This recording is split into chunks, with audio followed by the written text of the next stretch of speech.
안녕하십니까, 김성구입니다. 오늘은 무엇이 불교인가, 그리고 무엇이 불교가 아닌가라는 시리즈 강의 제2 가운데 마지막 강의에 해당하는 15번째 강의를 말씀드리겠습니다. 2부의 제목이 불교와 인도 철학이니까 마지막으로 힌두교가 어떻게 탄생했는지 말씀드리고자 합니다. 불교라는 새로운 사상이 새롭게 등장하자 당시 상류층과 지식인층에서는 크게 환영했으나 기득권층은 크게 반발했고 민중들은 가까이 하기 어려웠습니다. 이 점을 바람문교가 받아들여서 불교 교리를 받아들여가지고 사상적으로 미흡한 부분을 정비하면서 새롭게 변시했습니다. 이 새롭게 변시한 종교를 힌두교라고 부릅니다. 그러니까 바람문교와 힌두교 관계를 유대교와 기독교의 관계에 비유할 수 있을 겁니다. 바람문교와 힌두교를 칼로 자르듯이 구분하는 기준과 시기가 있는 것은 아니지만 대체적으로 굽타 왕조의 성립 시기를 힌두교 탄생의 기점으로 삼습니다. 굽타 왕조의 성립 시기는 기원후 319년, 때로는 320년이라고도 볼 수 있는데 하여튼 그 정도 319년과 20년 사이를 우리가 힌두교 탄생의 기점으로 삼습니다. 그리고 사람에 따라서는 8세기에 샹카라라는 아주 걸출한 인물이 나와서 우파니사드를 새롭게 해석했는데 이 샹카라의 베단타 철학이 나온 때부터 힌두교의 탄생으로 보기도 합니다. 베단타 철학이 바로 베다의 마지막이라는 뜻에서 우파니사드 철학을 말하는 거죠. 불교는 인도인이 뿌리 박힌 사상인 카스트 제도에 반대하고 승려 계급의 노예 출신과 여성의 참여를 허용했는데 이건 대단히 혁신적인 일이긴 하지만은 기득권층의 격렬한 반발과 저항을 샀습니다. 그리고 제11강에서 살펴본 바와 같이 불교는 교리적으로는 무상고무아를 말하고 8종도의 수행을 통해 자력신앙을 강조하고 민중들이 원하는 종교의식을 특별하게 개발하지 않았습니다. 그러니까 민중들이 접근하기가 어려웠지요. 그리고 또한 공과 중도의 이치는 일반 민중들이 받아들이기에는 너무나 어려운 개념이었습니다. 라다 크리슈난이 말한 대로 바람문교는 불교로부터 윤리의 최고 형태를 흡수하고 힌두교로 변신했습니다. 삶에 대한 새로운 존중의 차원, 동물에 대한 자비, 그리고 보다 높은 차원의 삶을 실현하는 열정과 노력이 인도인 정신세계에 새롭게 불교를 통해서 들어왔기 때문에 그걸 바람문교도 깨달은 거죠. 여기에 대해서는 제가 지난 11강에서 말씀드렸으니까 참조해 보시기 바랍니다. 그리고 불교로부터 불사생의 원리를 받아들여 소나 말과 같은 동물을 잡아서 제사를 드렸던 사람들이 대신에 이제는 형식적으로 꽃과 과일로 간소했습니다. 사람이 태어나면서부터 죽을 때까지 만나는 삶의 고비마다 이 바람문교도들은 의미를 부여해가지고 장명식, 돌잔치, 결혼식, 장례식 등을 철저히 챙겨서 민중이 원하는 종교의식을 갖췄습니다. 그리고 또 시야를 넓혀서 그전에 베다의 신들만 모시던 이 바람문교도들이 토속신앙까지 전부 다 힌두교 신을 받아들여서 민중들에게 가까이 다가가는 한편 기존 불교, 특히 대승불교의 영향을 받으면서 교리를 새롭게 정비하고 힌두교로 발전했습니다. 그러니까 힌두교 교리는 뭔가? 물론 버마이입니다. 힌두교는 베다의 신들과 토속신앙을 최단대로 받아들여서 성립한 종교이기 때문에 힌두교는 처음부터 불교나 기독교와 같은 하나의 단일체는 아닙니다. 그렇기 때문에 힌두교 내에 존재하는 여러 종파들과 철학적 분파들은 교리 해석의 차이에서 오는 어떤 분리를 할 수 없습니다. 처음부터 다른 것들이 모아놓은 거니까요. 그리고 그것들을 다 융화시켜서 그냥 힌두교라고 묶어놓은 거죠. 그러니까 시작부터 뿌리와 줄기가 다른 것을 식물을 접붙듯이 베다의 신을 근본으로 해서 다 결합해 놓은 겁니다. 그러니까 시바 신은 원래는 베다의 신이 아니었어요. 근데 베다에 나오는 루드라 신과 토속 신앙인 시바를 합쳐서 루드라와 시바를 같은 걸로 보게 되면서 시바를 받아들이죠. 신기하게도 힌두교를 구성하는 서로 다른 여러 종파들 간에는 서로에 대한 커다란 갈등이나 적의가 없습니다. 이거는 바라문교의 그 현장에 똑똑해서 그런 건데 그렇게 적의가 없게 만든 것이 트리무르티 교리인데 한번 읽어보죠. 전체적으로 볼 때 힌두교 신자들은 진리, 즉 하나인 신 또는 근원을 무엇이라고 부르고 있든 간에 그 하나인 신 또는 근원을 이루는 데에서는 많은 길이 있다는 것을 믿음을 갖고 있습니다. 그러니까 제일원이 하나지만은 그 제일원에 도달하는데 히말라야 꼭대기는 하나지만은 올라가는 길이 여러 개 있듯이 어느 방식으로 올라가도 좋다. 이런 생각을 해가지고 그 종파들 사이의 갈등을 봉합하는 교리를 만들었습니다. 그게 바로 트리무르티 사상입니다. 트리무르티 교리라는 것은 딴 게 아니고 힌두교의 버마 인려 사상과도 관계가 있는 것으로서 힌두교의 삼위일체라고도 부릅니다. 그 삼위일체라고 트리니티라고 그러죠. 그래서 뭐냐면 창조신 브라마, 그 다음에 유신 비슈누, 그 다음에 마헤슈바라. 마헤슈바라는 대자자체의 뜻인데 딴 게 아니고 쉬바의 별명입니다. 그러니까 쉬바, 그러니까 브라마, 비슈누, 쉬바 이 세 신이 역할이 달리 나타났지만은 근본은 하나다 이런 뜻입니다. 그러니까 우주의 창조, 유지, 파괴의 세 가지 작용들이 브라마, 비슈누, 쉬바의 모습으로 나타나는 것일 뿐 세 신은 본래 하나의 신이 갖는 세 가지 모습이다. 이런 뜻을 말하는 거죠. 그런데 이 셋 중에서 현실적으로 그러니까 창조신 브라마는 별로 그렇게 신앙의 대상으로서 중요시 여기지 않고 비슈누와 쉬바로서 힌두교의 2대 종파가 크게 형성돼서 지금 인도에 있는 힌두교의 그 신자들이 숭화하는 또 비슈누도 여러 가지 모습으로 나타나고 쉬바도 여러 가지 모습으로 나타나는데 그 뿌리를 찾아보면 결국 비슈누와 쉬바가 가장 중요한 신으로 숭배를 받고 있습니다. 물론 비슈누와 쉬바 말고도 수많은 천신들과 여성이 있어서 인도에는 말하기를 한 사람당 하나의 신이라는 말이 있을 정도로 신들의 수가 많은데 이 모든 신들이 다 브라만이 인격 신으로 나타난 것으로 보는 겁니다.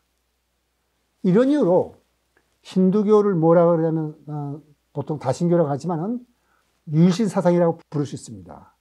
리차드 도킨스 이렇게 말합니다. 그 힌두교의 다신교는 위장된 일신교다. 힌두교 신은 하나뿐이다. 브라만 하나뿐이다. 그런데 그 브라만에 취하는 여러 가지 모습이 많아서 다신교처럼 보인 것일 뿐이다. 이게 리차드 도킨스가 만들어진 신, 유물론을 주장하기 위해서 사실은 이런 책을 썼는데 만들어진 신이라는 책의 54페이지에 이런 말이 나옵니다. 그러니까 서로 다 다르게 생긴 신이긴 하지만 그 뿌리가 하나인 브라만에 나왔다니까 뭐 민중들이 뭐 반발할 것도 없죠. 그러니까 자연히 융합되는 겁니다. 아주 현명하다고 할 수 있겠는데 힌두교의 중요한 교리는 바라문교와 같이 버마이려 사상이라고 할 수 있는데 힌두교를 알기 위해서는 이 교리를 정리한 샹카라에 대해서 자세히 알아둘 필요가 있습니다. 사실 이렇게 사상을 정리한 사람이 샹카라예요. 그러니까 슈리 샹카라 차랴라고 해요. 여기 차랴란 말은 아차랴가 샹카라하고 아차랴가 합쳐져 가지고 샹카라 아차랴인데 이 선생 또 구루라는 그런 뜻입니다. 그러니까 그러니까 샹카라 차랴라는 말은 슈리 샹카라 선생님은 32년을 이 세상에 있으면서 철학자인 동시에 시인이며 학자인 동시에 성자이며 신비가인 동시에 종교계획가로서 특출한 업적을 이루는 사람입니다. 그러니까 32년을 살아서 이런 업적을 남긴 사람을 제가 기억하기로는 예수가 그런 사람 있죠. 예수가 33년 세상에 살아가지고 오늘 기독교를 만들었으니까 그 다음에 뭐 예수처럼 그렇게 큰지는 모르겠지만은 또 신도수만 놓고 본다면 기독교가 24억 정도라고 한다면은 이 힌두교도 14억 정도 되니까 비교할 만하네요. 적어도 교세라는 면을 놓고 봤을 때. 그러니까 힌두교에서 아차리아는 베다 문학을 베단가라고 하는데 베단가에서 학위를 취득한 교사 또는 구리의 공식적인 직함입니다. 그러니까 불교에서도 아차리아라는 말을 쓰는데 아차리아는 한자로 아싸리라고 음력합니다. 스승이라는 뜻이 되겠습니다. 그래서 힌두교에서는 샹카라를 쉬바시리 화신으로 추앙합니다.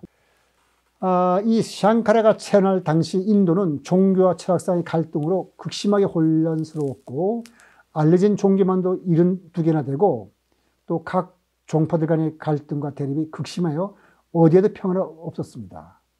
그뿐만 아니라 굽타 왕자가 멸망한 다음에 나라가 작은 나라 여러 개 쪼개가지고 수십 개가 있었어요.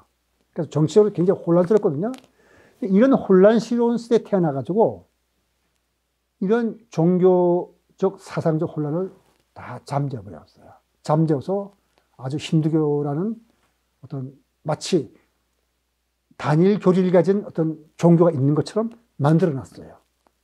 그러니까 32년 동안 이런 걸 했다고 하는 것은 그 사상이 옳으냐 그르냐 떠나가지고 정말 대단한 사람이라 할 수 있죠. 그래서 어떤 사람들이 이렇게 말합니다. 불교가 인도에서 소멸한 것은 샹카라가 나와서 힌두교를 재정비했기 때문이다. 그런 말도 합니다.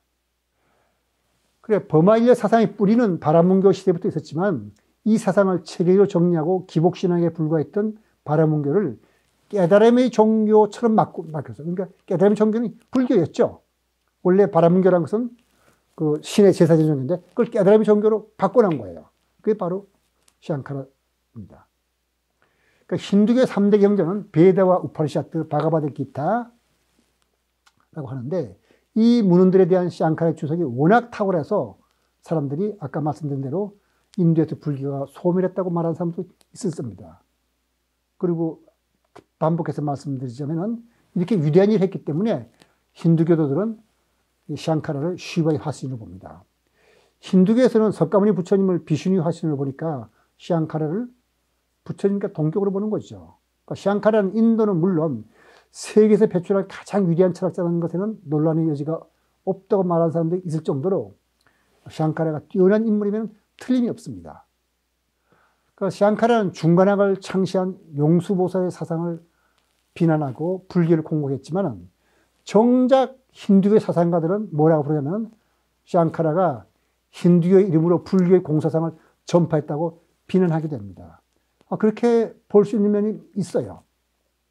그리고 실제로 샹카라가 불교의 영향을 크게 받은 것도 사실입니다. 샹카라는 당시 인도 여러 곳에서 성행하던 조잡하고 미신적인 종교리를 다 몰아내고 그 불교적인 관점이죠. 그 불교 사원으로부터 규율이나 미신에 대한 게 얽매이지 않는 거, 또 유기적인 수행자 집단이 신앙을 고결하고 강하게 한다는 것을 배웠습니다. 그러니까 수행자 집단이 따로따로 떨어져서 뭐 제사 지내는 게 아니라 같이 모여서 토론도 하고 서로 의견 주고받고 유기적으로 결합하니까 신앙을 고결하게 강하게 한다는 것을 잘 받아들인 거예요. 요거는 라다 크리시나 쓴 인도 불교사 사권 146페이지에 나오는 말을 제가 그대로 옮겨 썼습니다. 그러니까 샹카라가 불교 영향을 크게 받은 것은 사실인데 샹카라에 반대하는 한 인도 그 철학의 전통에서는 샹카라가 유장된 불교도이며 샹카라의 마야 이론을 불교라고 주장하기도 합니다. 샹카라보다 300년쯤 뒤에 태어난 또 다른 그 힌두교의 사상가 라마누자는 샹카라를 이렇게 비난합니다. 우리의 속박이라는 건 뭐냐면 좀 고통받는 번뇌하는 우리 삶을 말하는 거죠.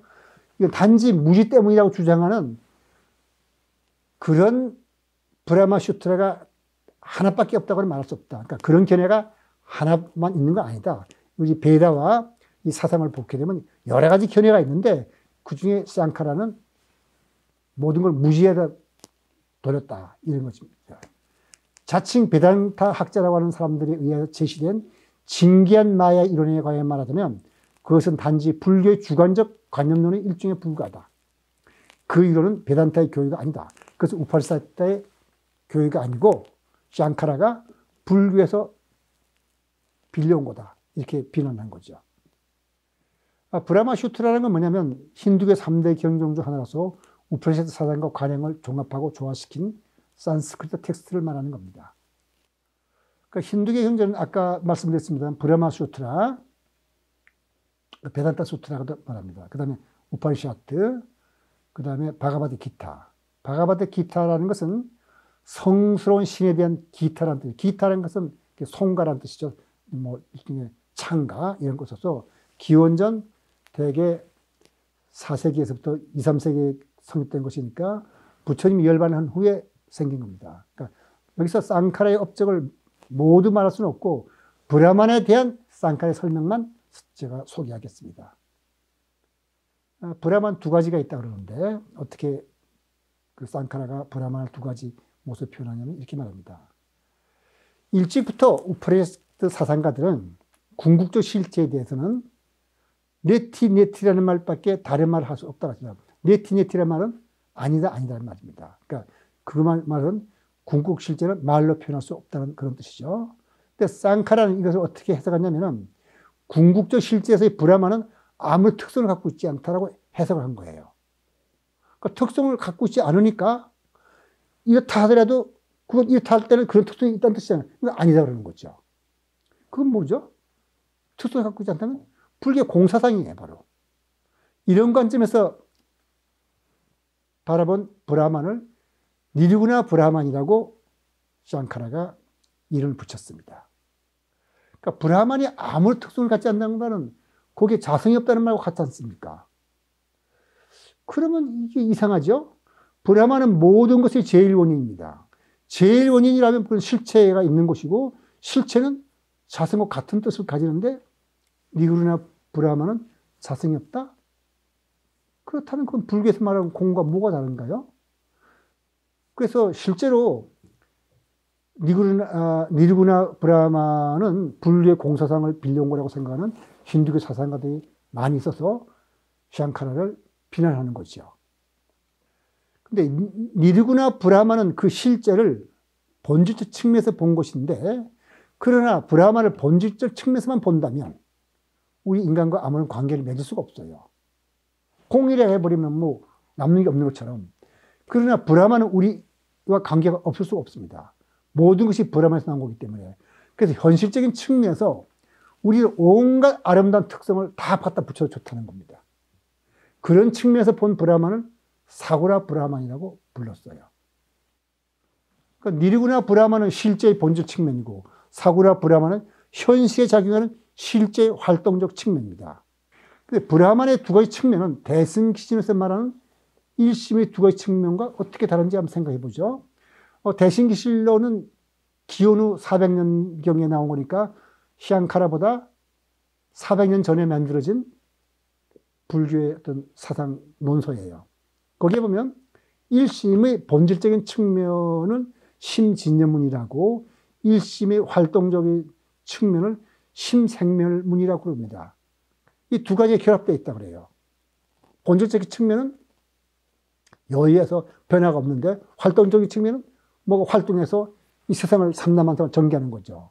그러니까 힌두교와 대승불교 사이에 사상적 교류가 크게 있었고 샹카라가 대승불교로부터 영향을 받았다고 봐도 좋아요. 그러니까 여기서 꼭 말하자면은 심진여문이 니르구나 브라만에 해당하고 심생멸문이 사구나 브라만에 해당한다고 말하더라도 샹카라가 뭐 할 말이 없을 것 같습니다. 제 생각에는. 너무 비슷하죠. 그렇다면 이제 힌두교의 3대 경전 중 하나인 바가바드 기타에 대해서 몇 가지 말씀드리겠습니다. 바가바드 기타는 대서사시 마하바라타라는 책이 있는데 그 속에 편입되어 있는 하나의 시편으로서 700편의 노래로 이루어졌는데 후대의 힌두교인들은 이 바가바드 기타를 최상의 성전으로 존중하고 있습니다. 그리고 참고로 말하면 인도인들이 이렇게 말합니다. 세상에 있는 모든 것은 마하바라타에 있고 마하바라타에 없는 것은 세상에도 없다. 이렇게 말할 정도로 마하바라타를 찬송하는데 그 핵심이 바가바드 기타인 거죠.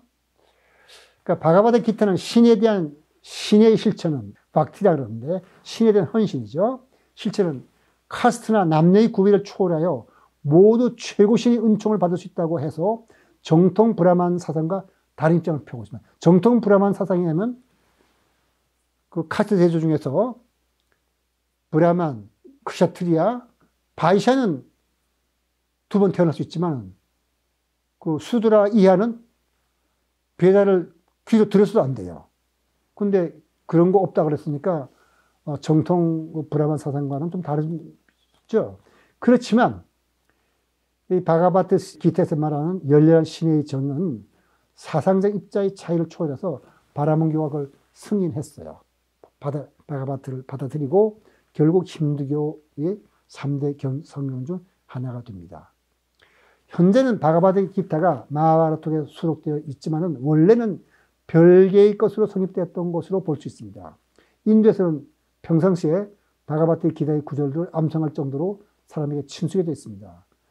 배경은 뭐냐 그러면은, 그러니까 쿠르크세트라 전쟁이라는 것이 있는데, 그건 뭐냐면, 이 쿠르 왕국의 양대 왕족인 가우라바 일족과 판다바 일족 사이에 전쟁이 있었습니다. 근데 그들은 서로 상호가 종용돼 있지만, 형세의 진전에 따라서 마침내 전쟁에 온 힘을 기울여 사투를 하게 됐는데, 큰 전쟁이 전개되려고 할 때 판도의 한 왕자인 아르주나가 골육산쟁의 전율할 운명을 비탄하면서 과연 이 전쟁을 내가 해야 되는가 해서 자기의 그 전차, 그러니까 말이 끄는 수레죠. 몰입꾼인 크리슈나를 향해서 고뇌를 하소연합니다. 이 얘기는 그렇게 전개돼요. 근데 사실은 이 말을 끄는 크리슈나는 비슈니의 8번째 화신이에요. 그 부처님은 9번째 화신이었죠. 해서 아르주나 괴라는 모습을 보고서 크리슈나는 두려워하는 아르주나 격려하면서 조금도 주저하지 말고 전쟁에 돌입하기를 주장합니다. 그 인도인 생각인 거죠. 그러니까 군인은 싸우는 게 그 다름하니까 그걸 충실하라. 이런 얘기를 하는 겁니다. 그러니까 바가바트 기타는 아르주나의 고뇌와 물음에 대한 크리슈나의 답으로 이루어졌는데 다 말씀드렸고 중요한 건 몇 개의 구절만 살펴보죠. 제2장 12절에 이런 말입니다. 내가 존재하지 않았던 적은 결코 없었으며 그대와 저 왕들이 존재했던 적도 결코 없었어. 여기서 그대는 아르주나죠. 우리 모두는 이후에도 존재하지 않는 것이 결코 아니라고. 죽는다 해서 죽는 걸 끝나는 게 아니고 또 새로운 옷을 갈아입듯이 새로운 삶이 또 시작된다. 그러니까 여기서 윤회를 강조하네요. 2장 13절에 이 말입니다. 인간의 이 육신에 노년기와 유년기가 있는 것처럼 그와 같이 다른 몸을 얻게 된다고. 그러니까 우리 어렸을 때 몸과 늙을 때 몸이 다르잖아요. 그것처럼 죽는다는 것은 몸을 바꿀 뿐이다. 용기 있는 자는 여기에 미혹되지 않는다고. 항상 이건 저희 힌두교니까 불변의 아트마는 그 몸이 바뀐다 해서 바뀌는 게 아니니까 몸이 바뀐다 해서 거기에 미혹되지 않는다. 그런 뜻이죠. 그러니까 그리고 또 이런 말이 있어요. 존재하지 않는 것으로부터 존재가 생겨날 수 없고 존재하는 것으로부터 비존재가 생겨날 수 없다고. 진리를 보는 자들은 이 둘의 차이를 안다고. 요즘에서 불교가 다르죠. 불교는 존재와 비존재를 떠나서 중도로 취한다고 그러거든요. 요즘에서 좀 다릅니다만 이런 것이 바가바트 기타의 사상이라고 할 수 있는데 정리를 하자면 결국 바가바트 기타는 요가를 통해서 해탈을 말합니다. 그러니까 부처님도 사실 요가 수행자였죠. 그래서 요가 수행자로서 요가 수행을 쭉 하다가 비상비비상체에 이르렀는데 이거 아니고 이 이상이 뭐가 있을 수밖에 없다고 생각하고서 이제 우유죽을 마시고 계명성이 빛나는 새벽에 깨침 얻은 건데 그 요가는 여러 가지가 있는데 정리를 하자면 지혜 요가라 그래요. 지혜 요가라는 것은 뭐냐면 꼭 불교의 윗바사나 비슷해요. 통찰을 의미하거든요. 우주와 자야에 대한 통찰. 다시 말해서 반야를 얻어서 범야를 깨닫는 것을 지혜 요가라고 부릅니다. 여기서 지혜는 부디라 그러는데 또 다른 책들이나 이런 데 보면 주나나 요가라고도 할 때가 있습니다. 주나나가 지혜니까. 행위 요가, 카르마 요가라고 부르는데 전생의 업을 없애는 것으로서 내가 행위를 통해서 그 무집착을 하고 또 어떤 것이든지 결과를 수용하는 자세가 나의 남아있는 업소를 없애게 한다서 보통 카르마 요가를 하는 사람들은 고행을 하는 거죠. 그럼 신의 요가라는 것은 박티 요가라 그래서 신에 대해 헌신하는 겁니다. 이것으로서 제가 제2부 불교와 인도 철학에 대해 살펴보는 것을 끝내고 다음 3부에서는 죽음과 사후세계에 대한 과학적 고찰이라는 제목으로 죽음과 사후세계에 대한 문제를 살펴볼 예정입니다. 오늘 강의 여기서 마치도록 하겠습니다.